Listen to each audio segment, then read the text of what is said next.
মহামতি সক্রেটিস বলেছেন, ক্ষমতাবানরা সবসময়ই মন্দ পথে চলে।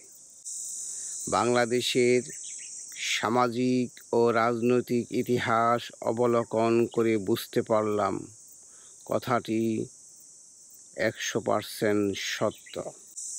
ক্ষমতা নেওয়ার আগে মানুষটি কতই না ভালো থাকে, কতই না ভালো ভালো কথা বলে, কতই না মানুষকে স্বপ্ন দেখায়, নিজে স্বপ্ন দেখে।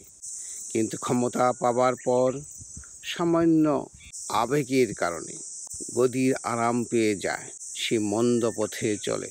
গদির আরামকে ধরে রাখার জন্য সৎ, যোগ্য, শিক্ষিত, সুশীল মানুষটিও মন্দ পথে চলে।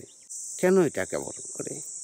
সে কারণটা আমাদেরকে বুঝতে হবে। আমরা সে কারণটা যদি জানতে না পারি, তাহলে ভবিষ্যতে যারা ক্ষমতাবান হবেন তারা কিন্তু সে আবার সততার কথা বলে ক্ষমতা আরোহণ করবেন, আবার মন্দ পথে চলবেন। এতে জাতির, নিজের এবং আপনার অবস্থার কোনো পরিবর্তন ঘটবে না। আমাদের দুঃখ মুক্তি, কষ্ট মুক্তি হবে না, উন্নত জাতি হতে পারবো না।